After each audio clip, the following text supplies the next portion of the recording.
교수하고 학생에 대한 문제점들을 다 지적해서 매 시간 피드백을 하고 이런 식으로 정말 교육 중심으로 해서 학생 하나하나가 성공할 수 있는 가능성을 끌어주는 건데 교수 채용되기는 엄청나게 힘든데 한번 들어가면은 그냥 좀 이지고잉하는 교수님들도 되게 많잖아요. 그 내에서 상당히 치열한 생존 경쟁을 하게끔 만들어야 좋은 인재도 나오고 좋은 연구 성과도 나온다 이런 말씀이신데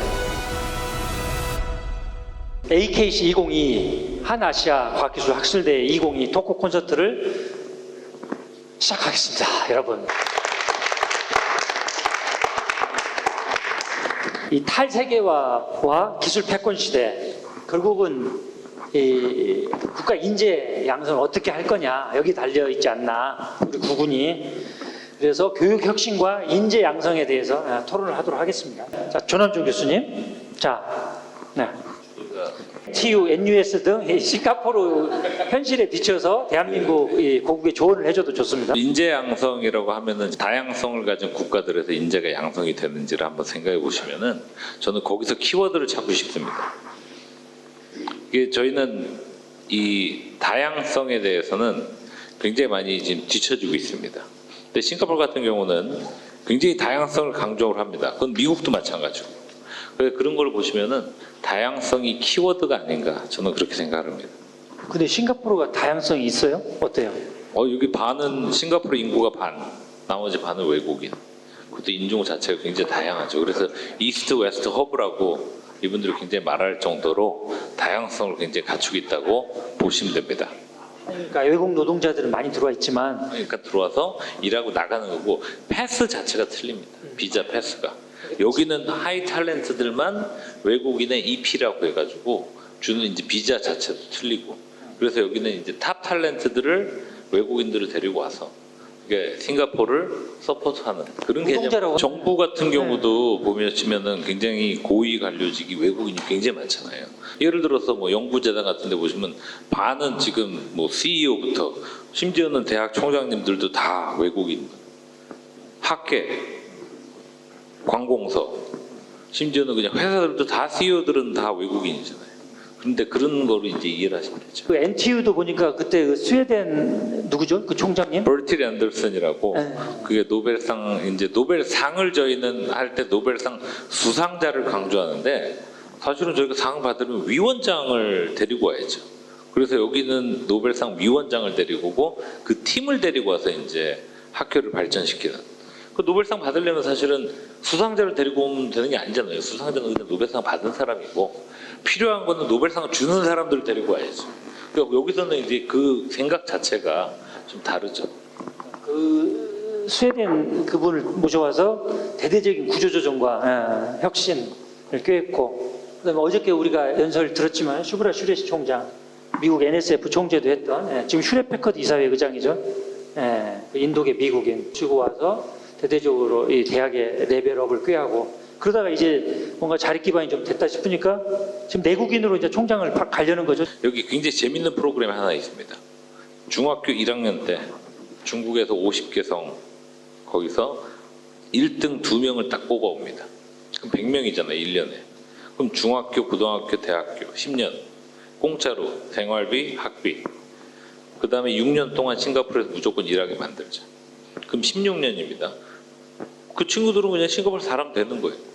그 다음에 PR을 주고. 그런 식으로 매년 100명씩의 한 나라에서 중국, 다른 나라까지 쭉 해서 인재 양성을 하는, 그게 중학교부터 이루어진다는 거죠.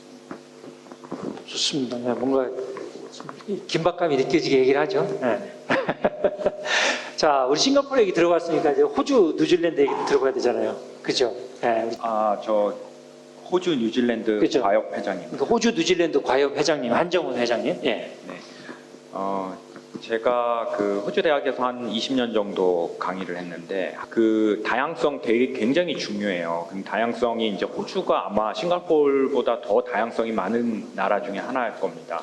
그 전 세계 거의 모든 학생들이 호주에 와서 영어권이기도 하지만 또 그 유럽이나 이런 데서 유학도 많이 오거든요. 중국이나 아시아뿐만 아니라.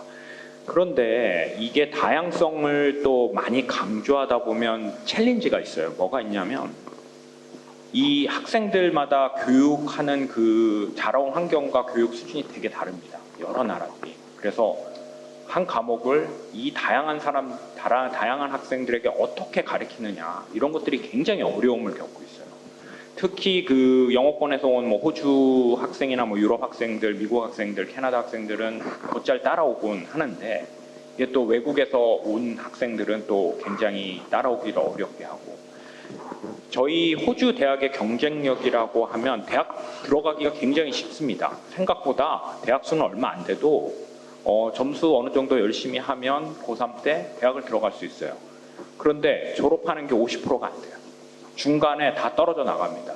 그래서 어떤 과는 졸업생이 8명밖에 안 되는 그런 해도 있었어요. 병원이 한 60명 되는. 그렇게 그 올라가면서 그 학생들이 치열하게 공부를 하게 만들어 놨습니다. 공부를 못하면 거기서 도태되는, 다른 학교로 옮기거나 과를 정하거나 아니면 다른 직장을 잡거나 이런 식의 시스템을 강조하기 때문에 졸업률이 굉장히 낮습니다. 그게 호주 교육 시스템의 아주 강점이고요. 그리고 호주 대학들이 등록금 의존율이 굉장히 낮습니다.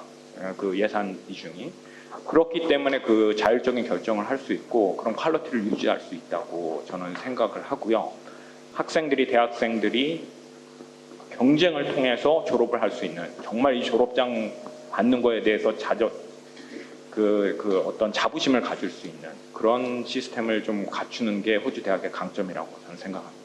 호주뿐만 아니라 사실 미국도 그렇고 독일도 그렇고 어떻게 보면은 세계 많은 대학들이 이렇게 하고 있는데 우리나라는 뭐 이렇게 들어가기는 엄청나게 어려운데 사실 졸업은 다 하잖아요. 그죠? 교수님들도 마찬가지로 교수 채용되기는 엄청나게 힘든데 한번 들어가면은 그냥 좀 이지고잉하는 교수님들도 되게 많잖아요. 근데 이제 문호 들어가는 건 굉장히 넓히고 그 내에서 좀 상당히 치열한 생존 경쟁을 하게끔 만들어야 좋은 인재도 나오고 좋은 연구 성과도 나온다 이제 이런 말씀이신데 어떻게 여기에 대해서 혹시 우리 대학에 계신 분들 많으니까 한번 말씀 좀 한번 해주십시오. 굉장히 혁신하시죠.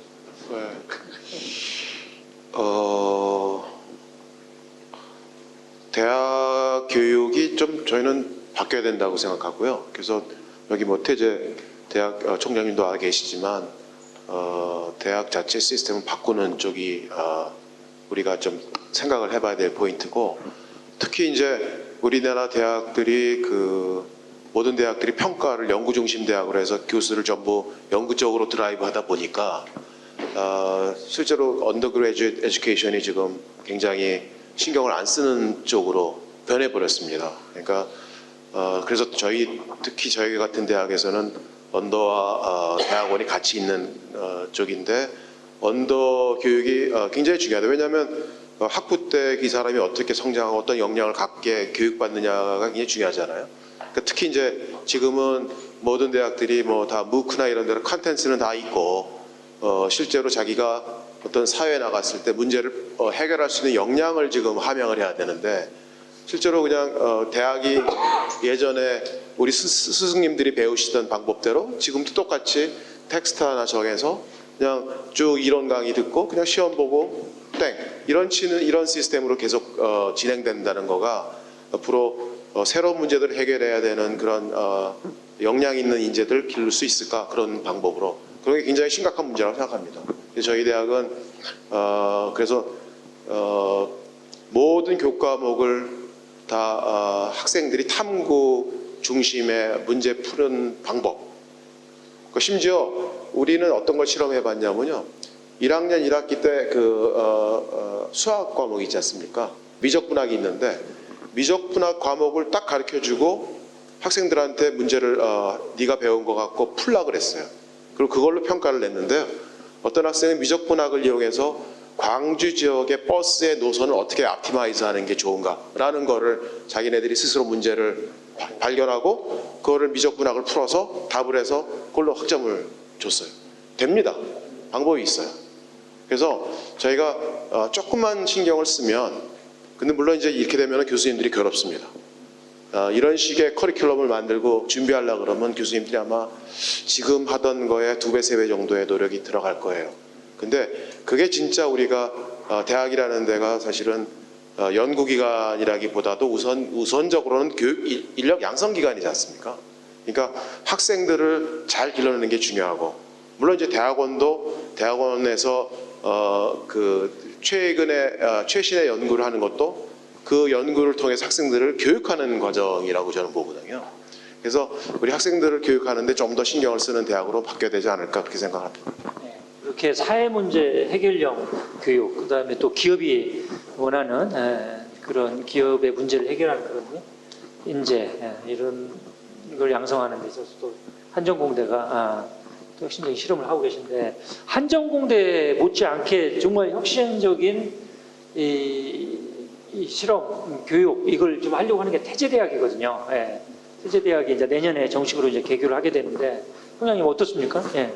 사실 태제대학이나 한전공대나 기존의 대학 갖고 바꾼다는 게 굉장히 어렵기 때문에 이제 새롭게 시작하니까. 근데 저희는 글쎄 조금 기존의 대학에서 들으면 좀 굉장히 이상하게 들리실지 모르겠지만은 완전히 학부가 기존의 대학들이 정말 죄송한 말씀 방목하다시피 하기 때문에 이걸 바꾸기 위해서 저는 학부 중심의 대학이고, 그 다음에 기존에 나와 있는 컨텐츠는 다 무크나 이런 데를 통해서 하고 토론하고 이런 방법은 말씀하셨는데, 에코시스템을 바꾸기 위해서 일단 저희 대학은 교수들 정년이 없습니다. 3년마다 재계약을 다 하는 걸로 기본적으로 돼 있고요. 교수가 신규 임용되면 한 달 동안 트레이닝을 받아야 되고, 매년 워크숍에 참여해야 되고, 모든 강의는 20명 이상으로 온라인으로 되는데 다 레코딩 해갖고 교육혁신원에서 교수하고 학생에 대한 문제점들을 다 지적해서 매 시간 피드백을 하고, 이런 식으로 정말 교육 중심으로 해서 학생 하나하나가 성공할 수 있는 가능성을 끌어주는 건데, 우리는 아직도 교수님들이 교육 목표, 실라버스에 학업 계획서 이렇게 쓰는데, 교육 목표가 아니라 학생이 학습 목표가 있어야 되고, 얘가 뭘 배워서 어떻게 바뀔 건가 해야 되는데, 우리는 아직도 가르쳐 주는 데 관심이 있고, 에듀케이션의 원어가 이듀스에서 그런데 이듀스는 끌어내는 거지 인퓨즈 집어넣는 게 아닌데, 우리는 아직도 교수님들이 애들한테 집어넣는 것만 계속 강조하고, 우리나라 교육은 그렇게 해서 암기시키고 하는데 이게 바뀌어져야 된다는 거거든요.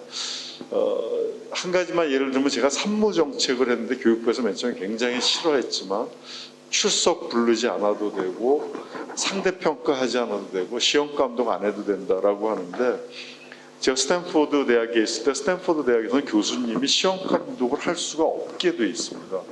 왜 그러냐면 학생들이 엘리트가 되는 애들인데 얘네들을 잠재적으로 부정행위하는 것을 지켜보는 것은 그러니까 명예스러운 게 아니다. 그래서 아너 코드에 사인을 하고 있고요.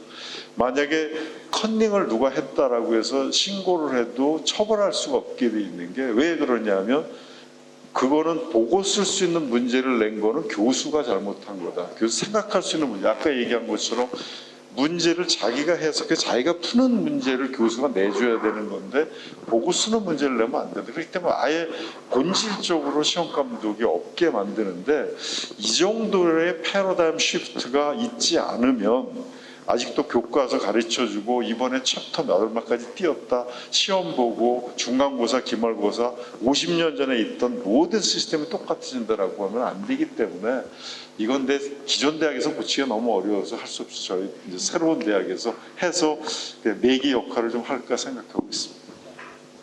태제대학교 여러분 많이 좀 응원 좀 해주십시오.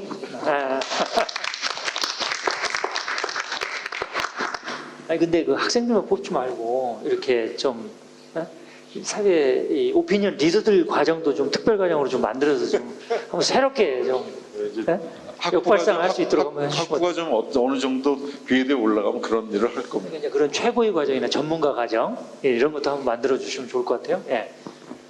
야, 여기가 성균관대 네. 곱집이 크잖아요, 사실은. 네. 네, 그래서 여러 가지 예로도 많을 텐데 좀 어떻습니까? 예. 나름 노력하고 있는데요. 또 부러운 대학들 사이에 낑겨서 참 대형 사이즈의 대학이고 제가 학장할 때 좀 고생을 좀 해보려고 했습니다. 공대만이라도 변해보자 했는데 다양성 중요하죠. 근데 이제 저희 한국에 있는 대학들이 어떤 학생들의 다양성은 사실 한계가 있고 저희가 생각하는 다양성은 분야의 다양성, 그 다음에 경험의 다양성을 가진 학생을 키워야 되고 중고등학교 때 그렇게 배우지 않은 학생들을 대학에서 한다는 것은 어렵지만 제가 경험해 보니까 기회만 주면 학생들은 금세 변하더라고요. 아직 젊기 때문에. 근데 그런 기회를 대학이 안 주고 있는 것이고 기회를 주고 싶어도 교수님들이 응하지 않는 것이고 학생들도 그거에 대한 강력한 요구가 없는 것이고 좀 그런 문제들이 있습니다. 종합적으로 누구 하나 적극적으로 나서는 데가 없고 그래서 농담 삼아서 저는 그런 생각을 좀 해보는데 그렇게 간섭자라는 교육부가 뭔가를 집어넣으려면 빼야 되거든요. 뭐 명을 넣으려면 빼야 되는데 교육부가 커리큘럼 30% 빼라 하고 시행령으로 정해주든지 그 다음에 혹은 너네는 교수는 지금은 몇 학점 이상 해야 된다 이렇게 돼 있거든요. 강의를 몇 학점 이상 하면 안 된다 이런 식으로 뭔가 대변혁이 일어나지 않으면 아마 쉽진 않을 것 같은데 그래도 계속 변하고는 있습니다. 좀 느리다 뿐이지. 그렇게 저희 대학도 계속 변하고 있습니다. 예. 우리 대학은 거의 항공모함 수준이에요. 한전공대는 좀 예외적인 케이스로 하고 교육부 소관이 아니니까. 근데 정말 좀 힘들어요, 다. 서로 탓하다 보면은 이게 밸류체인이 복잡하게 얽히고 설켜서 일단 내가 있는 단계에서부터 그 사슬을 끊어내고 나와야 돼요. 사실 저는 그렇게 생각합니다. 탓하는 건 아니고요. 그만큼 어렵다 하는 말씀을 드리는 거고 예. 그럼에도 꾸준히 좀 변해야 되고 젊은 교수님들은 좀 변하는 것 같아요. 예. 간양대는 플립드 클래스를 하는 그런 시스템으로 시작을 했다고 그러더라고요. 인문사회 분야도. 예. 그 카이스트가 우리나라 제 어깨가 무겁습니다. 카이스트에서는 어떻게 이런 교육혁신 인재 양성을 좀 어떻게 하고 있고 좀 어떻게 좀 바뀌어야 된다 이렇게 보시는 거예요? 저는 이제 학생과 교수 간의 상호작용은 마치 교수는 요리사가 되고 지식 요리사가 되고 학생은 그것을 먹는 그런 관계라고 보고 그 전까지는 어떻게 하든 영양가 많은 요리를 그냥 양으로 그냥 먹이고 싶었던 게 옛날 선생님의 마음이라면 지금은 학생이 어떤 맛을 좋아할까, 어느 정도 양이 적당할까, 어떤 속도로 먹여야 될까를 고민하면서 줘야 되는 시대가 왔다고 보고요. 그다음에 온라인 강의는 배달 요리라고 생각합니다. 그러니까 지식 요리사가 만들어가지고 그냥 자기가 알아서 먹게 하는. 그래서 배달 요리도 사실 퀄리티가 되게 중요합니다. 영상 강의 많이 찍지만 사실 교수님들이 창피해하세요. 이거 내가 어떻게 다시 보나. 근데 사실 영화 감독처럼 검수하고 에디팅 해야만 사실 좋은 퀄리티의 배달 요리가 되거든요. 근데 한번 쭉 하고 안 보고 니네가 알아서 먹어라. 예, 이거 안 됩니다.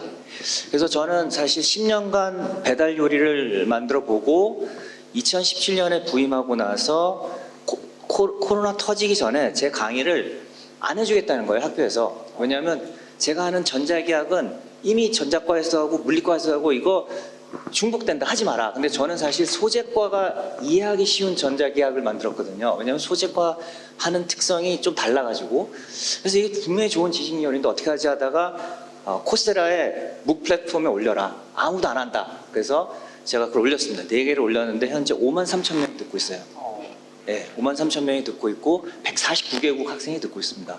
그래서 제가 이거 우리나라 학생들이 좀 막 먹어야 되는데 어떡하지? 공짜로. 남의 나라 학생들이 공짜로 먹고 있는 거예요? 그래서 쿡에다가 그 카이스트 오픈 플랫폼인데 거기다가 제가 또 올렸습니다. 우리말로 다시 해서. 그래서 거기는 한 1,000명이 듣고 있습니다. 거기에 좀 힘입어서 이번에는 AI 신소재, 아까 AI 플러스 X라고 했는데 AI 신소재 강의를 쿡에다 올렸습니다. 그래서 현재 170명, 한 160명 정도 듣고 있는데요. 이런 식으로 이 요리를 만드는 마음으로 저희가 좀 교육을 좀 패러다임을, 그러니까 학생 입장에서 얘가 어떻게 먹으면 잘 소화시키면서 맛도 있으면서, 저는 이제 스마트폰에서 보는 건 정크푸드라고 그러거든요. 이거 불량식품이다. 그렇지만 불량식품을 못 먹게 하면 오히려 역효과입니다. 그래서 적당히 불량식품도 먹으면서 같이 이제 요리를 만들고, 그러다 보면 나도 한번 요리를 만들어 볼까 하는 게 플립 러닝입니다. 이게 좀 재밌게 해줘야 됩니다. 그래서 그런 것들이 좀 양념처럼 들어가 줘야 조금씩 이게 변화될 것 같고요. 사실 또 연구 중심으로 하다 보니까 이런 노력들을 충분히 인정하는 문화가 아직 저희 연구 중심 대학에는 없습니다. 예, 그것도 이제 인식의 전환이 돼야 좀 이렇게 갈 수 있지 않을까. 좀 길게 얘기했습니다. 예. 홍성범 카이스트 신소재공학과 학과장님, 네, 박수 한번 보내주십시오. 이우일 회장님이 몇 년 전까지 서울대학에 계셨잖아요. 서울대학 기계공학과 교수. 그리고 이제 총장을 한번 하셔갖고 확 혁신을 하려고 그랬는데 한두 번 좀 못 이루시게 하셨는데, 과총 회장을 하시면서 국가 경쟁력 강화를 위해서 이렇게 많이 노력을 하고 계십니다. 교육혁신, 인재 양성 뭐 어떻게 좀 해야 되겠어요? 전 대학이 위기감이 부족한 것 같은 게요. 예. 곧 사회가 대학이 왜 필요한지 아주 근본적인 질문을 던질 것 같거든요. 대학이란 어떤 그 조직이 왜 필요하냐. 지식은 뭐 또 온라인에 많고요. 그래서 지금 대학 하면 지식 전수라든가 뭐 지식 생산, 그렇게 지식 위주 뷰가 있는데 거기서 패러다임이 완전히 바뀌어야 될 것 같거든요. 그래서 대학이란 것은 자유롭게 아이디어를 교환하고 네트워킹을 하고 아이디어를 실험하고 하는 그런 어떤 그 장소랄까. 뭐 아주 진부한 얘기입니다. Learn how to learn. 예. 그걸로 완전히 바뀌어야지 살아남지, 안 그러면 옛날 같으면 뭐 대학 지식이란 거는 몇 명이 그냥 그 독점적으로 가지고 있었고 그걸 전달하는 그런 거 아니었습니까? 그래서 뭐 혁신, 뭐 창업, 뭐 하여튼 이런 거 프로젝트 베이스 러닝 뭐 이런 것들을 좀로 가야 된다 하는 게 제 생각이고요. 그래서 아마 여기 지금 실험적인 것들을 해보시는 분들도 계시고, 아니면 뭐 기존 대학은 참 이 시스템을 흔들기 어려운데, 기존 대학에서 저 제일 큰 문제 중에 하나가 특히 서울대 같으면 대학원하고 대학하고 동일시하는 겁니다. 예. 대학 교육은 대학 교육이고 대학원은 또 달라야 되거든요. 예를 들어 대학은 전 공과대학 같은 과 다 없애야 된다고 생각하거든요. 대학원은 다릅니다. 대학원은 다 브랜치가 있어서 학문관 그게 있어야 돼요. 근데 우리는 대학원하고 대학하고 동일시하니까 예를 들어서 기계항공이다 그럼 기계하고 항공하고 갈라졌단 말이에요.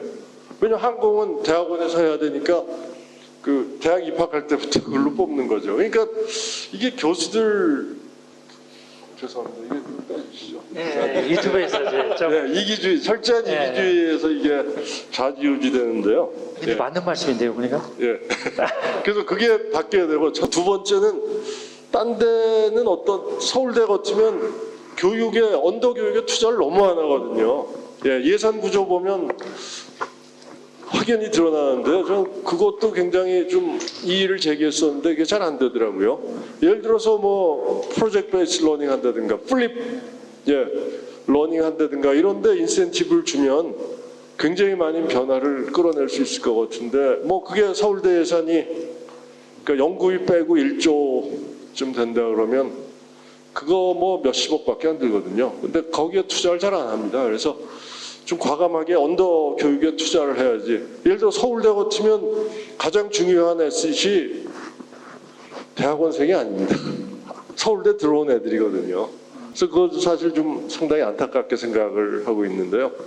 그 대학원 때문에 유명하다고 생각하거든요. 그래서 그런 것들이 조금 바뀌면 좀 큰 대학들도 그 근본적인 변화를 조금 끌어낼 수 있지 않을까 그렇게 생각합니다.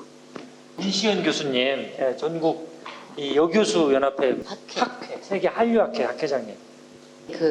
이제 과학 쪽이니까 사실은 어떻게 보면 나라를 살리는 기술이고 굉장히 중요한, 그러나 우리가 항상 양날개여야 되는데, 지금 대학 현실을 보면 우리가 다양성도 이야기했지만 사실은 쏠림 현상이 너무 큰 문제입니다.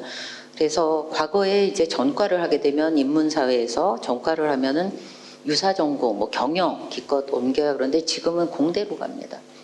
그러면 문과 온 학생들은 문과 온 이유가 있는데 갑자기 부모가 코딩을 하라 그러고 그럼 일로 간단 말이에요. 그러면 사실은 문과 적합한 아이들이 이공계로 옮겨갔을 때의 그런 그 효율성이 어디에 있는지 우리가 다양성을 이야기하고 있지만 다양성은 결국은 유연성을 필요로 합니다. 그런데 지금 우리가 수요자 맞춤 교육을 한다고 했을 때도 이공계는 그래도 좀 확실한 편이에요. 그런데 인문사회 쪽에서는 수요자가 본인이 뭘 원하는지를 모르고 심지어 이제 부모님이 하라는 것에 그리고 왠지 이제는 이공계를 하지 않으면 안 된다라는 것 때문에 사실은 지금 그 인문사회 쪽의 교육이 무너지고 있다.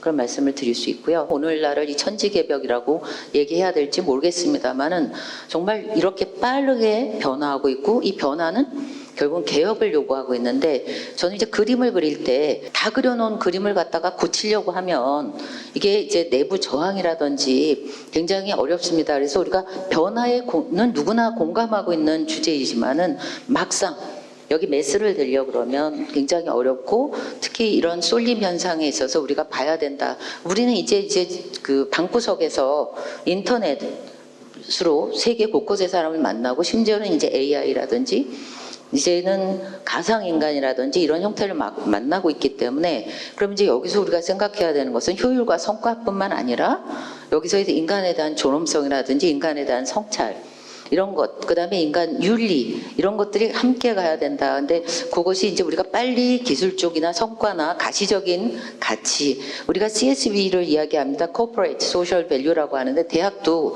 그럼 USV가 필요한 게 아니냐. 유니버시티도 이제는 Social Value가 필요하다. 대학이 대학을 위해서 존재하는 것이 아니라 그런데 교수님들은 굉장히 관성적인 조직입니다. 편하기 때문에 이걸 바꾸려면 굉장히 어려움이 따르고 막상 이제 그 정원이 없어지고 폐과가 되지 않으면 움직이지 않는 그런 것이 있어서 제 생각에는 이제 인문 쪽에도 같이 좀 밸런스를 맞춰서 가져야 되지 않나. 그게 바람직한 교육이지 않나 그런 생각을 해봤습니다. 네, 그러니까 우리 사회가 교육혁신과 인재양성 측면에서 인문학과 과학기술 융합을 강조를 하고 있잖아요. 네. 우리는 지금 융합형 인재를 강조를 하고 있는데 네. 근데 융합이요. 근데 저희가 이제 그 교육 개혁에서 굉장히 어려운 측면이 뭐냐면 섣부르게 시도했던 그런 제도들입니다. 우리가 학과의 장벽을 없앤다 그래서 학부제를 했어요. 학과 정원 없애봤어요. 저희 공대도 자유전공을 해봤습니다. 지금 완전히 없어지고 이과에서 빼가고 저과에서 빼가는 자유전공이나 이런 것들이 지금 우리 토양에서 이것이 자리 잡기가 굉장히 어렵습니다. 그래서 이것을 제도의 문제가 아니라 결국 이제 멘탈의 문제가 아닌가 그런 생각이 들어요. 그래서 융합교육도 좋고 전공 없는 것도 좋은데 이런 것들이 이제 다른 어떤 보완적인 것이 없으면 하다가 그냥 그치고 옛날에 해봤지 않냐. 그런 저항에 또 부딪히기 때문에 디자인을 잘해야 될 것 같습니다. 그래서 아까 계속 연 총장님 생태계 강조하셨는데 네. 또 혁신의 생태계가 갖춰져야 된다, 같이 노력해야 된다 이렇게. 이 자리에는 이 교육계는 아니지만 한국산업기술진흥원 키아트죠. 아세안 연구소장 이재민 소장 나와 계시거든요. 저희 키아트가 지원했던, 그러니까 저희가 한 10년 전부터 추진했던 부분들이 산학의 융합인재를, 혁신 융합인재를 양성을 하자.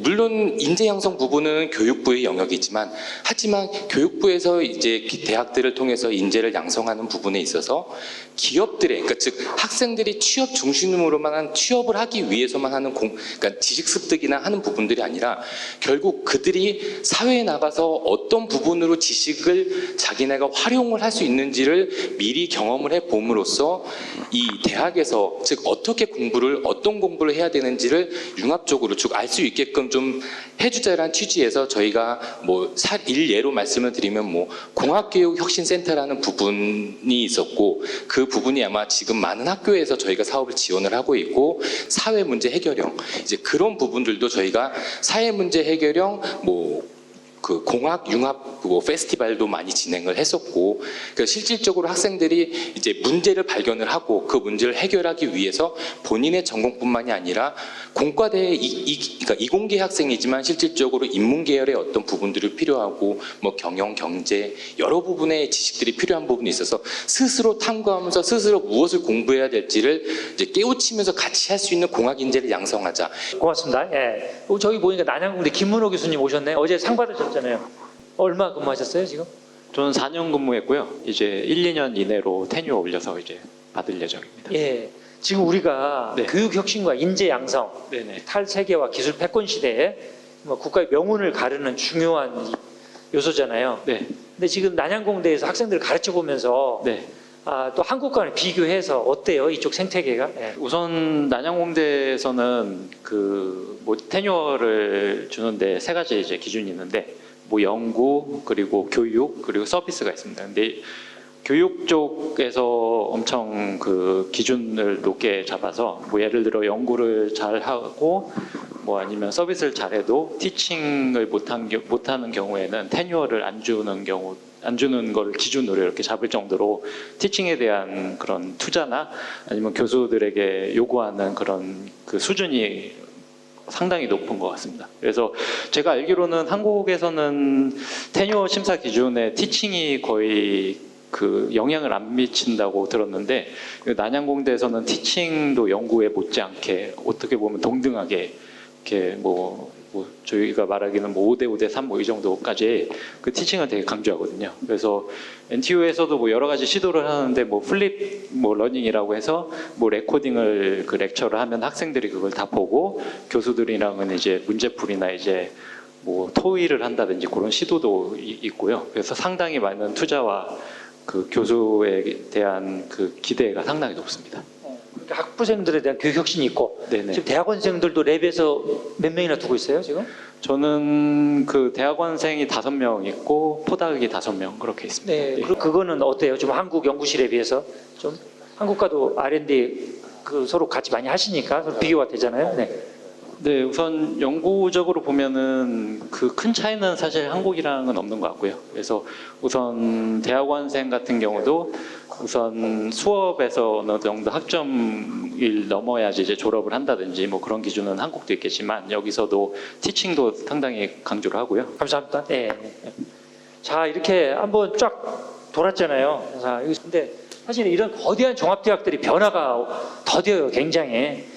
그래서 적극적으로 이준영 부총장님이 좀 성대가 이렇게 좀 혁신을 하고 있다. 근데 정부가 좀 이렇게 좀 도와주면 좋겠고. 사실은 지난 이제 신동열 총장님께서 되신 후에 이제 학생 성공이란 거를 굉장히 먼저 시작하셨고 거기에 따라서 교육과정 개편을 했고 그다음에 뭐 융합이라든지 이런 것들을 많이 하셨고 했는데 이제 저 개인적으로도 제 교수 생활 20몇 년 만에 플립트 클래스를 22년 1학기, 2학기 때 처음 하고 있어요. 근데 해보는데 학생들이 처음에는 조별 디스커션을 할 때 굉장히 첫 시간, 2시간, 둘째 시간까지는 클래스가 조용합니다. 이제 셋째 시간이 되고 나니까 이제 그때부터는 제가 통제를 못하지는 않지만 상당히 시끄러워졌습니다. 그만큼 애들끼리 이제 그 디스커션이 되는 걸 보니까 애들한테 조금만 어떤 이니셔티브를 할지 모티베이션만 주면 된다. 근데 저는 힘들더라고요. 한 과목 하는데도 굉장히 힘들고 하고 그다음에 성대는 지속적인 커리큘럼 그다음에 그 개선을 하고 있습니다. 그다음에 그 인문사회 캠퍼스에서도 캡스톤 디자인이 굉장히 활성화되어 있고요. 총장님의 꿈은 졸업평가를 모든 학생들을 다 캡스톤 디자인으로 하는 게 꿈이셨는데 자연과학 캠퍼스의 이공계열은 다 하고 있고요. 다만 인문사회 계열에서도 일부 학과에서는 적용을 하고 있고 학생들이 비교과에서 융합침을 많이 해서 그런 것도 적극적으로 하고 있습니다. 그래서 아마 그런 것이 길일 것이다 하는 그런 생각을 좀 했습니다. 예. 네, 감사합니다. 회장님, 네. 예, 저 조금 그 일반 네. 대학에 대한 지원 발언을 하나만 하면요. 네. 전 뭐 정년도 다 했으니까 버릴 게 없습니다. 반값 등록금이라는 거 있잖아요. 그거 진짜 큰 문제입니다. 하버드 그 튜이션으로 5만 불씩 갖다 줘도 아무 말도 안 하고 하버드 갔다 그러면 막 박수 치는데 국내에서 뭐 국내 대학이 뭐 하겠어? 이런 아주 스스로의 자기 비하가 깔려 있는 거거든요. 예. 뭐 심지어 사립 유치원보다도 적게 내면서 대학에 뭘 기대를 하겠습니까? 아까 제가 학부 교육이 잘 안 된다고 말씀드렸는데 투자가 안 되는 게 너무 당연하거든요. 그래서 그거는 진짜 이제는 바꿀 때가 됐습니다. 우리 스스로의 역량을 너무 낮춰서 생각하는 것 같아요. 우리 대학들도 많이 발전하고 특히 교수님들은 굉장히 그 퀄리티가 뭐 세계적으로 견주어도 우수한데도 불구하고 그 교육은 굉장히 싸게 하려고 그러는 게 그게 굉장히 잘못된 것 같습니다. 그래서 그거는 꼭 좀 크게 주장 좀 해주십시오. 반값 등록금 철폐가 없이는 진짜 어렵다. 올해가 14년째인가요? 동결된 게 사실상. 예. 예. 제 딸도 공대생인데 보니까 1년에 학비가 900만 원 정도더라고요. 제가 내면서도 너무 싸다 사실은 그런 생각을 좀 하고 있는데요. 보통 사립대학에서 저희가 이제 900만 원 정도 받지만 환원료를 교육부에서 기준으로 한 2,400에서 2,700만 원 정도 되거든요. 그러니까 사실 굉장히 심각한데 저는 그 부분보다 이제 좀 다른 얘기를 한번 좀 하고 싶은데, 그러니까 사실 아까도 뭐 그런 얘기가 나왔지만은 그 유럽이나 이런 데서는 기본적으로 이거를 국가의 자원이라고 생각을 해서 고등교육은 투자를 하는 거고, 그런데 우리나라는 초중고만 생각을 하고 고등교육의 대학에 대해서는 교육부에 별로 관심이 없었습니다. 옛날에는요. 그러니까 데모만 안 하면 되는 거였는데, 그러다가 이게 초중고가 지방교육청으로 다 빠져나가게 되니까 교육부가 남은 거가 할 게 없으니까 지금 유치원하고 대학만 남았거든요. 근데 이거를 초중고 관리하듯이 관리를 하니까 출석부하고 시험감독 이것만 하고 있고 등록금 올리지 말라고 그러는데,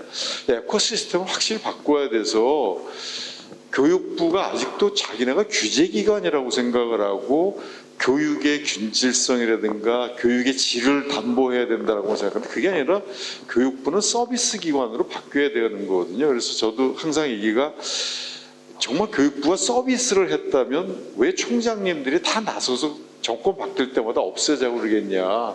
그럼 더 여기를 지원해 줘야 된다고 얘기를 할 텐데 그걸 못 느끼고 있는 거예요. 그래서 가장 큰 문제인데, 옛날에 서울시에 대한 프로젝트를 하면서 봤더니 서울시를 뭘로 할 건가 했는데, 저는 봤을 때 글로벌 브레인 시티로 해야 된다. 왜 그러냐면 서울시가 1,000만인데요. 수도권까지 총 포함해서 하면은 제가 세봤는데 전철역이 37개가 대학 이름으로 돼 있습니다. 굉장히 많은 인구가 돼 있는데 37개인데 실제로 다 합치면 50개 이상의 수도권의 대학이 있고요. 그 학생 수를 생각해 봤더니 한 60만에서 70만 명의 학생이 이 수도권에 있습니다. 그다음에 교수들, 연구소 이렇게 다 하면 거의 100만의 그 하이어 에듀케이션의 그런 시스템이 있는데, 정부는 그거에 대해서 아무런 생각이 없고요. 아까도 다양성 얘기해서 이제는 외국에서 고급 인력을 우리가 이민을 받던가 고급 인력을 데리고 와야 되는데 자꾸만 이 부분에 대한 걸 안 하는데, 예를 들면 일본은 동경에서 오다이바라고 해서 우리나라의 노들섬이나 밤섬 같은 데를 완전히 외국인 연구자들하고 외국 학생들이 살 수 있게 거기를 개발하고 후지테레비도 그걸로 이사를 갔는데, 사실 그런 국가가 해야 되는 건 에코시스템을 만들어주는 거지, 국가가 나서가지고 너 얼마 줄게 뭐 할래 뭐 프로젝트 이런 거 하면 안 되는 거거든. 자기네는 상하수도나 고속도로만 잘 깔아주면 되는데, 지금 현재 하는 일들이 뭐냐면은 기차역 앞에서 티켓 끊고 있는 것 같은 역할을 하고 있으니까 굉장히 심각하거든요. 그래서 우리나라가 세계의 10위권이고 중심국가고, 지금 아까 우리 세계 한류학회장도 계시지만 너무 오고 싶어하고 서울에 오기만 하면 교환학생들이 안 가고 트랜스퍼 하겠다고 할 정도인데, 그럼 국가가 이런 학생들을 위해서 무슨 에코시스템을 깔아줬냐, 최소한 동경처럼 오다이바 같은 거라도 개발을 해줬냐, 아무것도 없잖아요. 그러면 뭐 와서 하는 거는 뭐냐면은 맨날 베트남 학생들 취업하고 도망간다고 그거 잡아내라는 그런 것만 정부에서 하고 있으니까, 좀 제가 좀 세게 얘기해서 죄송합니다만 그런 구구절절 옳은 말씀만 하셨는데, 인프라를 좀 깔아줘야 되고 전략이 있어야 된다. 이제는 우리도 외국에 가서 유학 가는 것보다도, 저희도 고대에서도 이제 뭐 서울대나 카이스트나 뭐 아까 광주과기원도 말씀하셨지만은 거기 박사들 좋은 분들이 다 교수가 되시거든요. 그러면 이런 걸 보게 되면은 외국에서도 정말 우리나라를 오고 싶은데 외국 유학생들에 대한 무슨 정부의 무슨 정책이 제대로 하나라도 있는 건가, 너무 없기 때문에 학교 근처가 60년대로 남아있는 거를 그대로 수도권 정비계획법에 의해 갖고 아무것도 못하게 만드는 이런 나라가 무슨 지식을 하고 지식사회에서 뭘 하겠다라는 게 너무 답답해서 교육부는 그런 거부터 정신 차려서 해야 됩니다. 열변을 더해주셨습니다, 우리 지금 총장님. 제가 거기 덧붙여서 한 말씀만 더. 이제 외국 학생들이 오고 그러면 학외에다가 예를 들어 아파트를 사갖고 그걸 몇 명이 지내게 하거든요. 같이 쓰게. 그걸 자기네 이제 학교에 있는 기숙사로. 그거 다 종부세 대상으로 다 세금 맞았습니다. 예. 그러니까 이게 도대체 말이 안 되는 거예요. 어떻게. 조만간 이주호 교육부 장관님하고 이제 염재호 총장님하고 이불 회장님하고 이렇게 특별 대담하는 그런 시간을 만들면 재미있겠어요. 보니까. 그죠? 네. 그러니까 하나 애들을 하면은 지금 말씀하신 게 정확하게 맞는데 하나 애들을 하면은 과연 대학이 뭔가 지금 사회에서 브랜드입니다. 브랜드. 이게 브랜딩이 되는 거죠. 싱가포르에서 대학 딱 2개를 키우는데 뿌리를 보면 같은 대학이나 마찬가지. 국립대죠, 둘 다. 같은 대학이나 마찬가지입니다. 경쟁을 시켜요. 어마어마한 투자를 합니다. 그래서 제가 뭐 많이 말씀드렸지만 걱정이 되는 게 중국은 그 투자하는 단위 자체가 틀립니다. 9조, 10조, 7조, 10조 뭐 이렇게. 근데 또 단위만 틀린 게 아니라 그걸 전략적으로 23개 대학, 30개 대학, 50개 대학 이런 식으로. 그러면 실질적으로 저희가 지금 대학 랭킹을 많이 이제 신경 쓰고 하시는데 아시아 대학에서도 굉장히 빠른 시간 내에 한국의 브랜드가 없어지는 거예요. 이거는 정말 지금 말씀하신 것처럼 심각하게 빨리 고민해서 국가에서 어마어마하게 투자를 하고 거기에 대한 아웃풋을 내게 하고 그런 식으로 해야 되지 않을까? 이게 브랜딩으로 보시는 게 브랜드 가치가 올라가는 거는 살 수도 없는 거고 그 가치와 브랜드와 정체성이라고 좀 이런 식으로 연결시켜서 생각하시면은 정말로 저희는 투자할 만한 가치가 있는 그런 브레인들을 키우는 그런 인스티튜션이 최소한 10개는 돼야 된다고 저는 생각합니다. 한종원 교수님도 하실 말씀 많겠죠? 네. 예, 제가 이제 좀 그 외부에서 보는 입장에서 말씀을 좀 드리면 제가 그 여러분 말씀 듣고 되게 저 많이 배웠고 또 상당히 놀랐습니다. 이제 한국의 그런 어떤 시스템적인 챌린지 이런 것들도 많이 알게 되었고 그런데 그러면 바뀌어야 된다 이게 이제 공통적인 의견이신데 그런데 저는 이런 얘기를 하고 싶어요. 코비드가 시작했을 때 전 세계적인 대학의 그 이슈가 그 온라인으로 다 바뀌었죠. 그리고 유학생들이 줄었습니다. 그래서 저희 호주 같은 경우는 30% 학생이 줄어들어서 엄청 큰 재정난을 겪었었거든요. 그걸 갖다 극복을 하고 인원도 감축하고 구조 조정을 할 수 있는 기회가 왔어요. 그걸 통해서 그 코비드를 통해서 장단점을 알았는데 이제 하이브리드로 가느냐 페이스 투 페이스로 다시 돌아가느냐 그리고 그렇다면 기존에 있었던 우리가 티칭 퀄리티를 유지할 수 있느냐 그리고 그렇게 하면 비용이 얼마나 더 들어가고 어떤 지원을 받아야 되고 더군다나 또 문제가 대두됐던 게 온라인을 통해서 그 부정행위가 굉장히 많이 늘어났습니다. 이게 대학에서의 그런 어떤 챌린지가 되고요. 그래서 제가 좀 그냥 간단한 메시지는 지금 바뀌어야 되는 시기가 온 것 같아요. 정말로 좋은 화두들이 많이 나왔죠. 네. 우리 이 정중석에서 오래 알겠습니다. 부탁드립니다. 시간이 반값 등록금이라든가 뭐 교육부는 서비스 기관이다. 그리고 대학의 브랜드 가치를 높여야 된다. 정말 너무 공감하면서 들었습니다. 근데 저는 대학도 기본적으로 서비스 기관이라고 생각합니다. 그러면 대학이 할 서비스의 대상은 누군가? 당연히 학생이지요. 그다음에 또 필요로 하는 수요자가 산업계입니다. 그러면 수요자가 필요로 하는 서비스를 주는 그런 대학이 굉장히 필요하다고 생각을 하는데요. 대학원과 대학이 교육을 좀 달리 생각해야 된다는 거 굉장히 와닿게 들었습니다. 저에게 딸이 하나 있습니다. 이 아이가 대학에 간 다음에 저한테 한 말이 엄마 대학 교수님들은 왜 이렇게 못 가르치셔? 이렇게 말을 하는 겁니다. 얘가 조금 좋은 고등학교를 나왔나 봅니다. 고등학교 선생님들에게 너무너무 많이 배우고 정말 감동적인 강의를 들었답니다. 근데 대학을 갔더니 얘가 나쁜 대학을 다닌 게 아니거든요. 소위 말하는 인류대학을 갔습니다. 그런데 교수님이 너무 못 가르치신대요. 근데 제가 이 아이에게 그거는 교수님들은 티처가 아니야, 연구자야, 이렇게 변명을 했습니다. 엄마의 비겁한 변명이었습니다.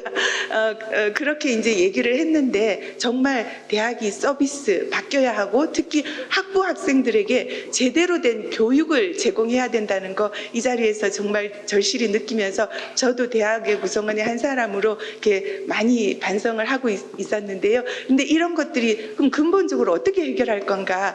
대학에서 총장님께서 조금 교육에 대해서 교수님께 인센티브를 좀 주십시오. 그런 부탁 말씀드리겠습니다. 네, 감사합니다. 저는 올해로 29년 차 교수를 하고 있습니다. 그리고 전국 여교수연합회 제21대 회장을 했었고요.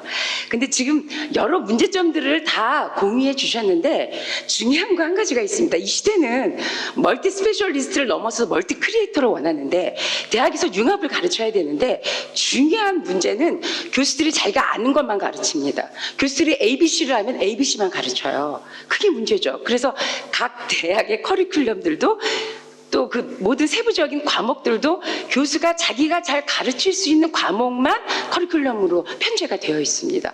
저는 이게 문제라고 생각을 하거든요.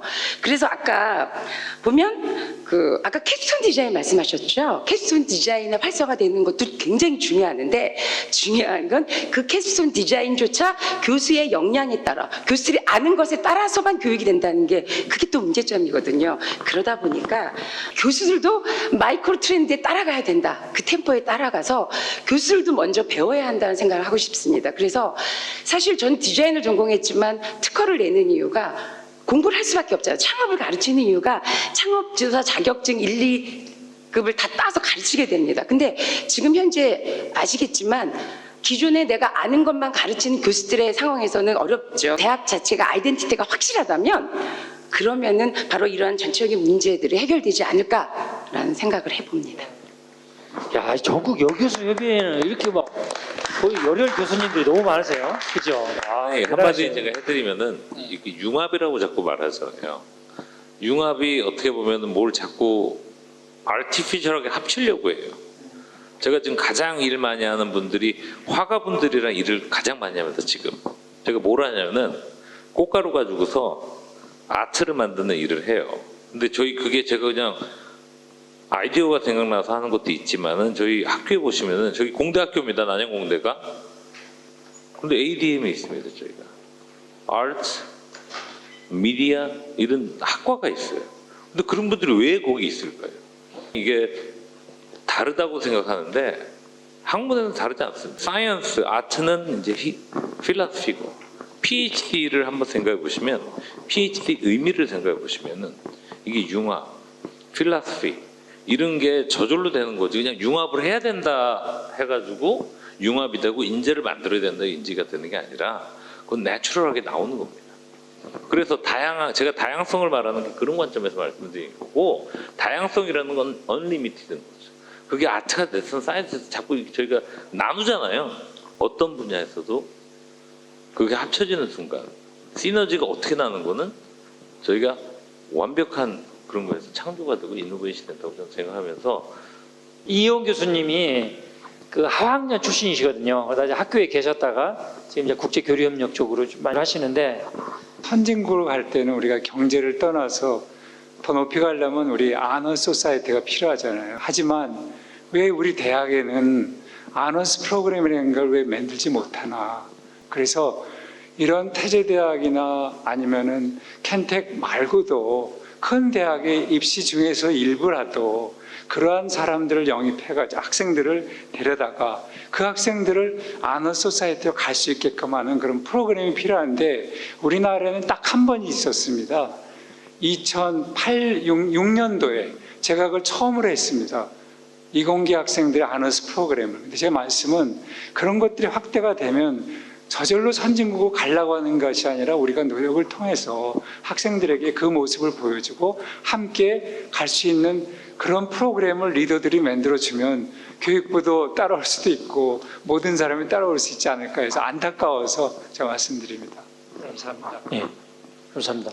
미국의 올린공대 사례를 하나 들겠습니다. 올린공대 사례는 모든 커리큘럼 안에 GAPA라는 게 있어요. G가 goal이고요. 그러니까 그 과목의 goal이 뭐냐. 그다음에 A는 activity. 그다음에 P는 project, 뒤에 assessment. 그래서 가파라는 게 있는데 그걸 교수님들이 이제 그 실러버스를 만들면 그 안에 다 그걸 적게 돼 있어요.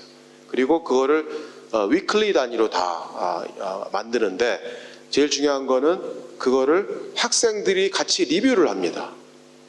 학생들이 이 안에서 무엇을 배우고 어떻게 평가를 받고 어떻게 하는지가 학생들하고 학기 초에 한 일주일 정도 같이 리뷰를 해서 학생들의 동의를 얻어서 그거를 리바이즈를 해요. 그러니까 무슨 말씀이냐면 이게 대학의 교육이라는 게 서비스가 중요하고 학생들의 그 인풋이 커리큘럼 안에 들어가야 되는 시스템이 있는데 우리나라는 제가 그 별로 좋아하는 단어는 아닌데 교수권이라는 단어가 있습니다. 내가 교수인데 내가 티칭을 하는데 학교는 관여하는 데가 아니야. 이런 것이 있어서 심지어 그 교수권이라는 거를 침해하는 거를 굉장히 불쾌하게 생각하는 그런 문화가 있어요. 그래서 이제는 커스터머 입장에서 우리가 커리큘럼의 내용을 들여다보고 학교가 그거를 모니터하고 어떻게 보면 개선도 하는데 도와주고 하는 그런 시스템이 이제 도입돼야 되지 않을까 그런 생각합니다. 네, 좋은 말씀이시고 지금 우리가 대학의 이제 교육혁신과 인재 양성만 얘기를 했잖아요. 우리나라 대학 진학률이 한 70% 정도 돼요.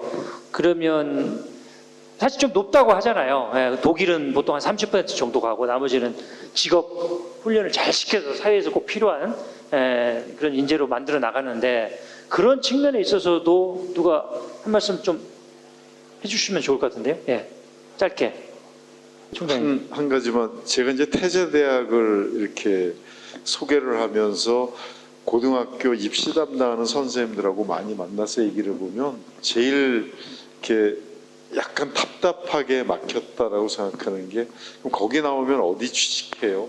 학부모들은 어디를 가나요? 어디를 가는 거가 제일 관심이 많을 텐데 결국 스카이 대학 가고 나머지 애들이 중에서 혹시 아주 이상한 애들이나 오지 않을까 이제 그렇게 생각을 하는데 그게 잘못된 것 같아요. 이게 좀 약간 심한 비유일 수도 있지만 아까 우리 이울 교수님도 그런 말씀하셨습니다마는 사실 학부하고 대학원이 굉장히 달라져야 되는데 학부는 기초 체력이나 지금 예를 들면 에틱이라든가 아니면은 휴먼 스킬에 대한 거를 굉장히 잘 가져야 되는데 정말 우리 교수님들이 지식을 가르치고 전공을 가르치는 거를 특히 학부에서는 빨리 버려야 되는 거가 마치 뭐하고 비슷하냐면은 1960년대에는요 상업고등학교, 공업고등학교 가는 게 취업이 잘 됐기 때문에 거기가 제일 좋은 데로 와갔어요. 그래서 거기 가서 뛰어난 인재들이 많이 갔습니다. 더 큰 인재가 되기 위해서는 일반 고등학교 가갖고 대학을 가서 이제 했잖아요. 대학 진학률이 지금은 70-80%가 다 되는데 지금 석사 학위 받는 사람은 우리나라 10%고 박사가 2%거든요. 그러니까 최소한 전공을 한다라고 하는 거는 대학원 가서 해야 되는 건데 지금 선생님들 착각하고 있는 거가 교수님들도 학부에서 전공에 맛보기를 자꾸만 가르치면서 전공을 해야 돼. 공대에서 80학점, 90학점을 전공을 하게 한다는 거는 정말 빨리 바뀌셔야 되는 건데 그렇게 생각합니다.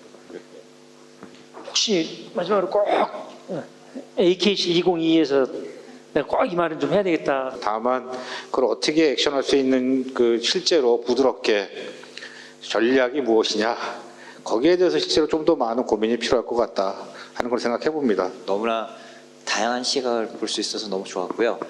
다양성이 더 포용되는 교육이 우리나라는 더 필요한 것으로 생각이 되고 그를 조금 내가 손해 보더라도 남을 좀 위할 수 있는 그런 그 인재를 기르는 것이 지금 무엇보다 중요하지 않나 그런 생각을 하게 됐습니다. 감사합니다.